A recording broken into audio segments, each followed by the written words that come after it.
안녕하세요. 주식이라도 살 걸 그랬어요의 제익입니다. 지금 카노에 대한 이러한 하락은 패닉셀에 의해서 형성된 가격이라고 생각하고요.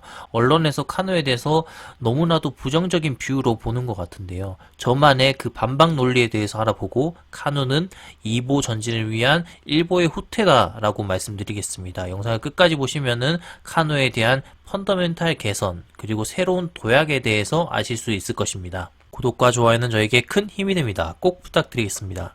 결론부터 말씀드리자면요. 회사의 기술력, 그리고 엔지니어링 팀, 그리고 스케이트보드 플랫폼인 멀티퍼포스 플랫폼과 같은 회사의 핵심 가치에 전혀 영향을 주는 악재는 없다라는 것입니다. 그렇다면 카누가 이렇게 왜 떨어지는 걸까요? 근본적인 것은 그 심리에 있습니다. 월가는 이러한 변화에 대개 리스크함을 크게 두는 편입니다. 변화는 불확실성을 낳는다는 것에 부정하지는 않습니다. 하지만 세계 경제와 이 트렌드가 변화하고 있는 상황에서 변화하지 않는다면 그 또한 무너지는 지름길이라고 생각합니다. 이렇게 변화하는 이유에 대해서 핵심적으로 네 가지 다뤄보도록 하겠습니다. 첫 번째는 엔지니어링 서비스를 중단했다는 것입니다. 그것에 대해서 알아보도록 하겠습니다. 보시는 것처럼 카누는 이 스케이트보드 플랫폼을 통해서 EV를 만들도록 완성차 업체에 제공하는 서비스를 하나의 파이프라인으로 가지고 있었습니다. 하지만 결론적으로 이 부분을 시행하지 않는다고 이번에 컨퍼런스 콜에서 발표를 했습니다. 이 스케이트보드 플랫폼, 멀티퍼포스 플랫폼을 통해서 다양한 형태의 이런 차량들을 만들 수 있도록 완성차 업체에 서비스를 제공하는 것이죠. 하지만 이러한 것들을 하지 않겠다고 합니다. 그러한 결과로 현대와는 자연스럽게 결별을 하게 되죠. 애플 인수 결별 이후 두 번째 이별을 맞이하게 되는데요. 엔지니어링 서비스를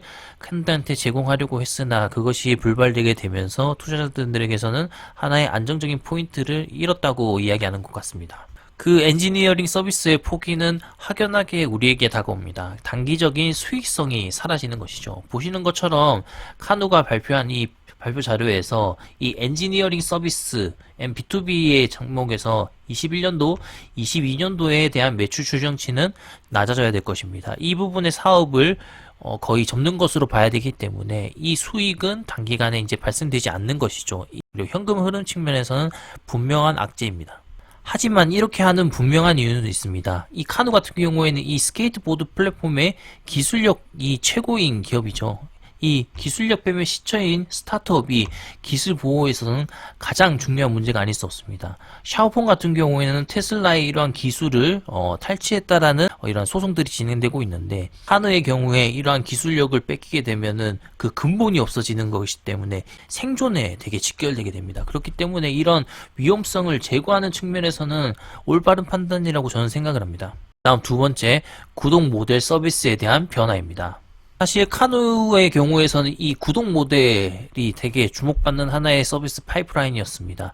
월간 구독 요금제로 차량을 빌릴 수 있는 구독 비즈니스가 되게 주목을 받는데요. 그래서 전기차의 넷플릭스라고 불릴 만큼 고객 입장에서는 새로운 서비스로 다가올 수가 있는 것이죠. 하지만 이 방향선에는 이유가 있습니다. 코로나 이후 이 공유 경제 시장이 축소가 되는 측면이 있기 때문입니다. 그렇기 때문에 이 수익성 측면에서 소비자들한테 직접 판매하는 게 루시드와 테슬라처럼 직접 소비자들에 판매하는 게 유리하다고 판단을 하는 것이죠. 그러한 결론적인 이유는 이 자동차 공유 경제 시장이 보시는 것처럼 계속적으로 줄어들고 있고 향후 전망적으로도 작다고 판단했을 것입니다. 그래서 다양한 자동차의 산업 방식을 보면 라이드 헤일링, B2C 자동차 공유, P2P 라이드 쉐어링 여러 가지 모델이 있을 텐데요. 지금 카누가 진입하려고 했던 B2C 자동차 공유입니다. 소카처럼 차량을 제공하고 그 차량 서비스에 대한 월 구독료를 받는 것인데요. 이러한 비즈니스 같은 경우에는 완성차, 벤츠, BMW들이 많이 진입했던 시장입니다. 하지만 이것들이 소규모 제한적인 시장이기 때문에 이런 것들이 수익성이 작다고 판단했을 것 같고요. 그렇기 때문에 이 카누는 직접 판매의 모델로 전환을 하는 것이죠. B2B는 여전히 추진 중입니다. B2B 모델에 대해서 이해를 돕고자 기아 인베스터 데이 자료를 가지고 왔는데요. 이 스케이트보드 플랫폼이 있으면은 다양한 모델로서 자율주행 배송, 그리고 MSP향 전력 모델, 그리고 이커머스 시장 대열 모델, 그래서 킷 로봇 배송, 소형 카고밴, 미니버스 등 다양한 서비스를 위한 이러한 전용 차량을 만들어서 이 B2B에 대한 수요에는 대응을 하고 B2C 측면에서도 가져가는데 구독 서비스를 제거하는 것이죠. 네 번째는 CFO 사태입니다. 하지만 기술력에 변화가 없다라는 것을 먼저 말씀드립니다. CFO가 퇴사하는 것은 기정사실화된 내용입니다. 이것은 하나의 악재라고 생각할 수 있는 건데요. 이분이 CFO였는데 이분이 나가시는 거죠. 하지만 이 전체에 기존 완성차 업체의 경력이 많은 분들이 아직은 건재하게 존재합니다. 그렇기 때문에 이 기술력에 대한 부분들은 여전히 건재하다. 이 MPP 스케이트보드 플랫폼에 대한 소유권은 이 카누에 것이지 않겠습니까? 그렇기 때문에 이 카누의 기술력에 대한 변화는 없다라는 것을 말씀드리고요. 이 라이프 스타일 차량은 세계가 주목하고 있는 되게 공간이 되게 극대화된 모델입니다. 그리고 이러한 스케이트보드 플랫폼을 통해서 다양한 모델을 만들 수 있는 이 기술력에는 변화가 없기 때문에 펀더멘탈에는 크게 영향을 미치지 않는다고 생각합니다. 네 번째, 가장 중요한 안정적인 수익 가축을 위한 변화라는 점입니다. 결론적으로는 카누는 이 좁은 시장을 타겟을 했으나 이제는 더 넓은 시장으로 확장을 하는 것입니다. 이 오랜 기술 비즈니스 임원진들이 합류해서 비즈니스 전략 측면에 대해서 다시금 고심을 한 거죠. 이렇게 됐을 때는 카누가 장기적으로 살아날 수 있겠느냐에 대한 끊임없는 고민과 설득을 진행했을 것이라고 생각합니다. 그래서 결론적으로는 장기적 관점에 변화가 필요하다라고 판단을 했고 이번 컨퍼런스콜에서 여러 가지 이야기들을 주주분들에게 하신 거죠. B2C 같은 경우에 구독 서비스가 아니라 직접 판매를 진행하는 것이고 B2B는 기존처럼 판매를 유지하는 것입니다.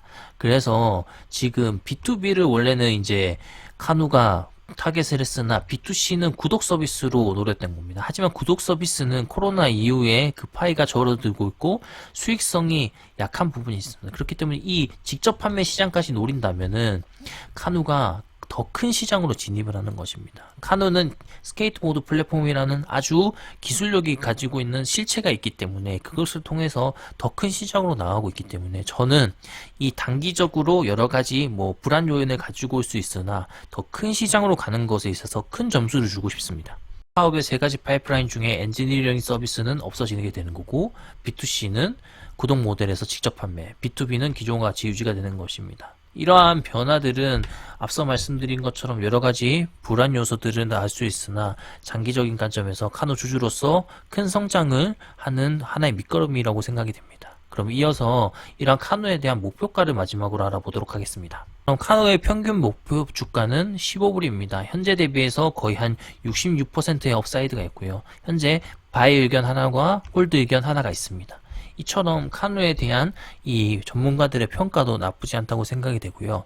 그리고 이러한 공포의 기회는 하나의 매수의 기회라는 것은 우리가 다시 한번 돌이켜 볼 필요가 있습니다. 그리고 각종 커뮤니티에서 지금 야후 파이낸스에서 카누의 티커를 치게 되면 여러 가지 소송 글들이 보여지게 됩니다. 이러한 소음들은 어떠한 주가 큰 변화가 있고 하락이 있을 때 나오는 것들이기 때문에 크게 신경을 쓰지 말라고 말씀드릴 수는 없지만 여러 가지의 당연한 노이즈다라고 말씀을 드리고 싶습니다. 카누에 대한 여러 가지 변화와 안 좋은 뷰가 있지만 그것은 단기적으로는 불확실성을 가지고 있으나 장기적인 관점에서 장기적인 투자자라면은 카누를 한번 믿고 계속 투자를 하셔도 괜찮지 않을까라는 저만의 생각을 전달드렸습니다. 카누에 대한 추가적인 소식이 있으면은 빠르게 영상을 찍어서 여러분들에게 전달드릴게요.